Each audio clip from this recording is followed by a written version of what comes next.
Hi, everyone. It's Deborah Carter here with Preparation Tech. I've got another great interview lined up for our Black History Month 2021 interview series. Today, I'm speaking with Horace Matthews, who is very inspiring. He is the CTO, the Chief Technology Officer of WorldVision, which is a global charitable organization focused on eradicating childhood poverty around the world. So welcome, Horace. Thank you so much for being here.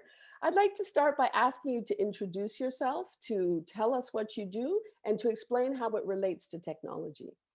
Absolutely. Thank you for having me. I really appreciate the opportunity. As mentioned, I am Horace Matthews. I am the Chief Information Officer at WorldVision Canada, with responsibility for all things technology and digital transformation within the organization. So as such, I am the one who has the responsibility and the stewardship responsibility, I should say, for technology and how we utilize it at WorldVision Canada. Great. Now, in the process of me researching you, I came across a lovely quotation from your father to you. And yeah, I'm really curious about how you've internalized what he said. And I'll just read you the quotation. So he writes, quote, "Your job is what you're employed to do, but your work is what you're deployed to do." So how have his words influenced you in your career decisions and your decision to work for World Vision? I really love that question. My father, who's now passed, is near and dear to my heart, and he always used to instill that in us. In other words, what you set out to do can be quite different from what your mission to do is, and by so doing, he was explaining, and how I have internalized it is, my job is what I get paid to do. It's for a particular time. My work, it's why I'm here, why I've been put on this earth.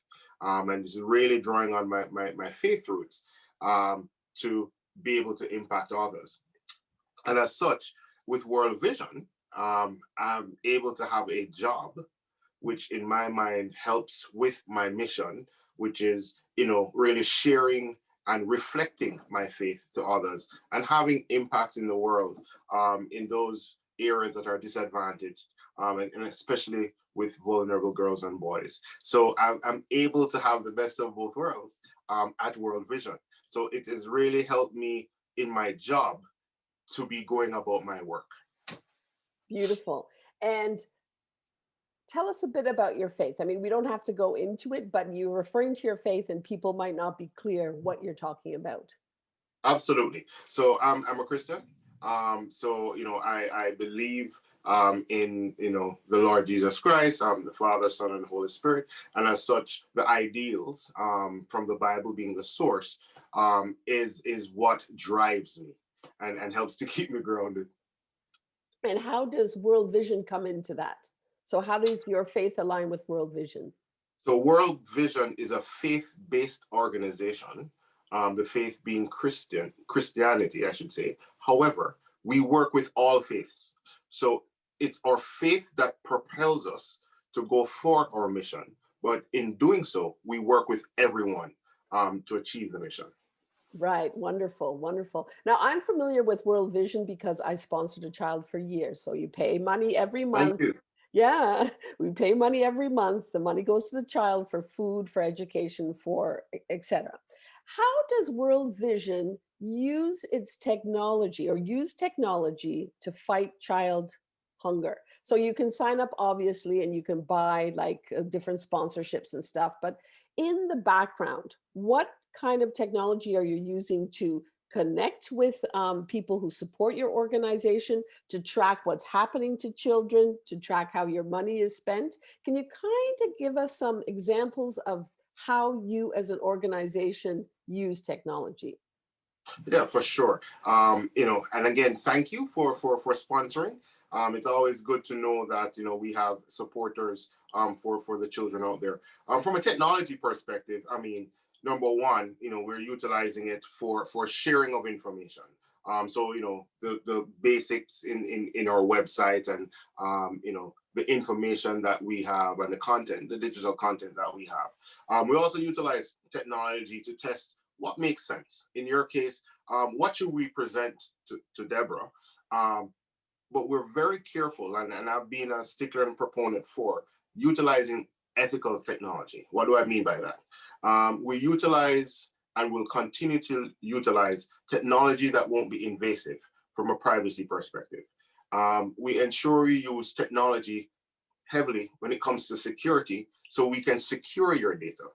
In this day and age, when there are so many instances of breaches, we have to take the precautions to ensure that your data is secure. So we definitely utilize technology for the securing of data. We also utilize technology in bringing communities together. We'll use something such as PlatformCast for live events to bring influencers together with your supporters, or when we're having our general meetings and pulling donors and supporters together to showcase how we're performing. We utilize technology also to really show impact, the impact in the field. And as we collate the data to determine, based on the disadvantaged area, what program will be most beneficial. So for instance, in Uganda, it may be clean water. So when you sponsor a child, a portion of those proceeds goes towards clean water in Uganda and projects of that nature, because that's how that situation has been programmed. Because it's important to note, I might be digressing a bit, but it's important to note that WorldVision, there are three components to it. There's humanitarian relief. Like for instance, in the COVID situation, we have responded and responded in such a way that it's our largest effort to date from a humanitarian relief perspective. So that's one. The second is community development, which most people would probably be contributing towards, because that's where your sponsorship dollars go. And the third is advocacy for human rights, and so on in various communities, being the voice for the voiceless. So as such, we utilize technology in helping us to be data-driven in determining what are the most ideal and optimum programs to offer within an organization, and to understand our supporters much better. That's the best way to put it. Yes, we have a lot of back-end systems for the accounting. We're looking at things such as blockchain for even more transparency in our transactions, how we employ artificial intelligence, and we're looking at streaming analytics so it can be more real time, and so on and so forth. So it's exciting times, but at the same time, I'm realizing that we are supported by donor funds, and as such, our stewardship, not that anyone doesn't have to be a good steward, but we have an added responsibility for our stewardship, which we take very seriously. Awesome. I'm talking to you, and I know there's more stories behind you about why you became Horace, the person who's driven by his faith to do great things in technology. Take us back, Horace. Tell us about your childhood. How did you grow up? What were you like as a child? What were your hobbies and interests? What did you like at school? Were there people who influenced you?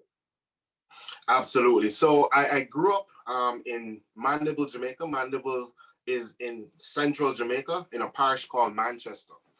So I grew up in the cool hills of Mandeville. I am the younger of two boys. So I have an older brother. And, in school, I must say I have to give thanks. I did well academically, but I was always into sports.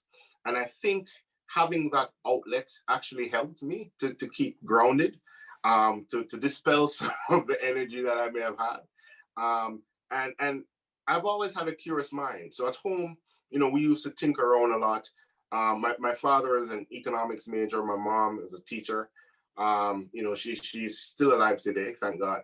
And, they used to encourage us to read a lot. But one thing and something that I would advise parents and kids and children on a whole is to discuss things. In terms of technology, there are many things happening around us today. How would technology help? And that was a discussion topic. My dad, he was a traditional economics guy. So he wasn't that much into technology. However, he was open to hearing perspectives. So growing up, we were encouraged to talk amongst ourselves, to relate to world events. I moved on. I was lucky enough to go to a university that offered me a scholarship, and I was able to realize my dreams. From a computer perspective, though, it was my dad who was my mentor. So my parents are my mentors, and it was really my dad who we had another conversation. What do you want to do? Where do you want to go? Why? Very important. And we know about the 5 whys when we talk about like the Ishikawa technique or fishbone when you do problem determination. He actually applied it to me.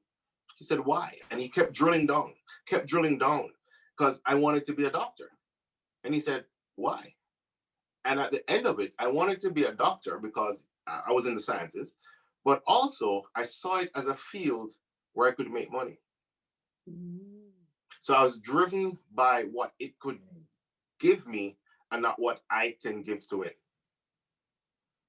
And he came back with, your job and your work. And that has stuck with me. And another thing he used to say was abase yourself. So I had to grow in myself, to be humble so that I could abound, which is also, rooted in faith principles. So it was actually that discussion with my dad that had me switch from, I wasn't looking forward to those years anyways. So what else could I do? What do I love? Where are my passions? And I love technology, and I have an inquiring mind. And I'd done, back then we used to do O levels and A levels.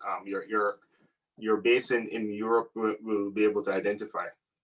So I had done computer science, and I did pretty well. And I enjoyed it. I loved it. And it was my passion. There was a burning inside. So that's what I pursued.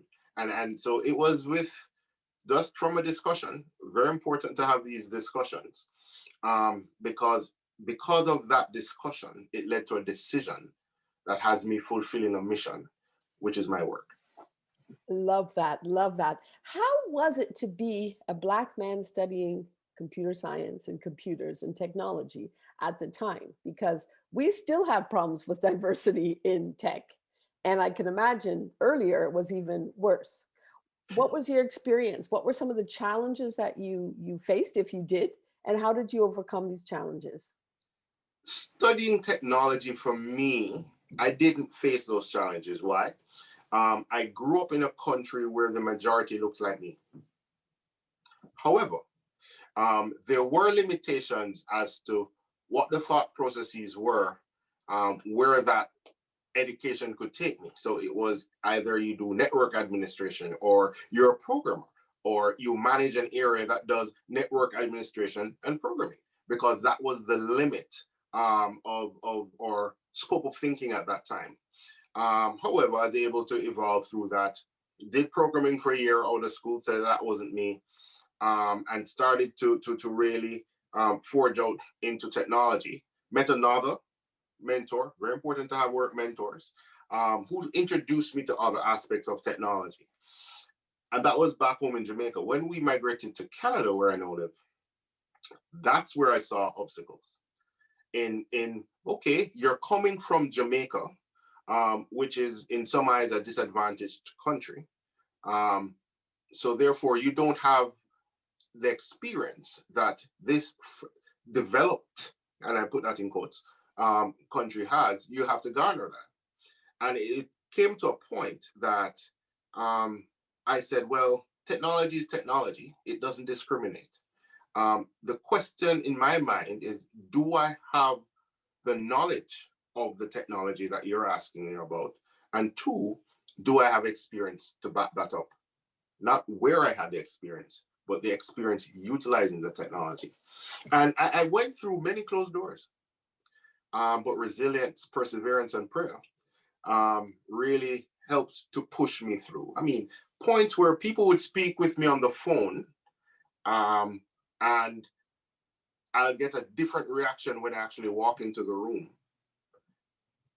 And the only thing I can say is, well, what's the difference? Oh, you have now seen the face that goes with the voice. And I literally said that in an interview. I said, it's unfortunate because I'd made up my mind, because the interview is a two-way street. They're interviewing you, you're interviewing them. Do I even want to be here? And I made up my mind as no. And I said, it's unfortunate that, we are judging a book by its cover and not the content of what it brings to the story. And I left. And, having support is golden. My church community, but my wife, oh my gosh, she was a rock. Without her, I most likely would not be here today. Because there's certain things that I pursued that she was the one that said, hey, you can do it because of X, Y, Z. Because at times we do doubt ourselves. And it helps to have that shoulder, that ear to listen, and that perspective. Why? Because of conversation. The willingness to speak, which I struggled with that sometimes. Initially, it was deemed as weakness because that's how I was grown up, that, a man doesn't. However, it's that vulnerability that shows your strength, and that really opens up to others and makes you even more approachable, to have the discussions for solutions that can propel you. How, so you have talked about systemic racism and Yes. exclusion and inequality of opportunity. How are you actually addressing these issues? How are you using your position to basically bolster diversity and inclusion? Wow, I really love that question. It's near and dear to my heart. You know, I wrote a piece, I think I posted it on LinkedIn, that spoke about racism, especially anti-Black racism, and I like to distinguish that and help to educate people within terms of why Black lives matter, even though all lives matter, and it goes back to my faith. And quickly speaking, we are all created equal under God. However, once we veer from that banner, then we have now taken an independent position in which there are other variants at play. And as such, one such race is the Black race, in which there has been inequalities. So we're highlighting those inequalities with respect to the Black race. So hence, Black Lives Matter. So with that said, with my position at work, I've actually been very vocal, and worked with the senior leadership team in making it a safe space to have the discussions, not just inviting various people in to speak on topics, but hearing from the body of employees themselves. What have they faced? And then working with teams to put an action plan in place, in order to right the situations if the one needs to be righted, or looking at policies. And WorldVision is a part of a humanitarian group in which we're working on frameworks that will guide the creation of policies and how we go about our work, taking into consideration explicitly racism, very explicit. We've gone a step further to include as a part of our people and change, diversity, equity, and inclusion as a role to show how serious we are about it, to continue work in this vein. So my role is to help to give a voice to the voiceless, to create that safe space, but also to help to tell allies that they have some work to do too. You can't expect us to be doing all the educating. You have to educate yourselves as to the struggle, as to the whys, and so on, so that we can have a meaningful conversation. The burden of proof can't be always on this side, right? So that's how I'm really utilizing the position, to try and be that conduit for change. Awesome. So, with that being said, how do you think that parents, teachers, and educators can start to prepare Black children for the world that we are going to move into, which is really tech driven, even more so pervasive, constant technological development? How can we prepare them for study and training around technology? Do you have any specific suggestions? I think we need to start at a very early age. We need to utilize, for the older children, a LinkedIn Learning is great. But there are a lot of free tools that are available. There are a lot of entities. Tech for Kids is one. Code-based HQ is another, that would help you to understand in language that you can relate to, what the technology is. And I always say, stay tuned to trusted sources of information, that really give you a window into what's coming, and helping to align, what you can do to be ready for it. So I think a part of the education, remember learning, there are three components, and I like to talk about the 70-20-10. 10 is education, 20 is interaction. So with mentors, very important, with SMEs, subject matter experts in the industry. But then there's that experience and exposure. So you have to expose yourself, and that's the 70%. That's the 70%. So teachers, we can't be restricted. There aren't rules for particular races, there are rules. I like to say diversity is being asked to the dance, while inclusivity or inclusion is being asked to dance. And then I like to say equity is being asked to the dance to any song. We can dance to any song. And we need to be deliberate in that and be explicit, and point to those of us who have, different positions in society, and in this case, technology, that they are Black, they look like you. Aspire, reach for the stars, because you can make it to the stars. And you know what? Failure isn't fatal. It just means that wasn't the way to go. Here is another route. So it's really having these discussions, utilizing these resources, and pointing to relatable, areas and facets of life, that can help to propel kids, along their journey. Beautifully said. I have one last question for you, and Sure. that is, how are you, Horace, making history? What is the legacy that you're going to leave? How do you want to be remembered as a Black man in tech by the Black community? I want to be remembered as one who is willing to turn around and reach back to help another. It's not necessarily in the creation of any technology, or pushing policy through, but helping members of my community to be all that they can be. That I was one of the catalysts for change, in the Black community especially, and I'm will not apologize for it, in reaching back and pulling forward, so that they can even better what I have done. That is what I want to be remembered for. That is such a beautiful way to end a beautiful interview. Horace, thank you so much for sharing your story and your wisdom. And I really look forward to continuing to support World Vision, and to also follow the way that the organization is really using technology in an ethical, faith-based way. Thank you so much. Thank you for having me. I really enjoyed it.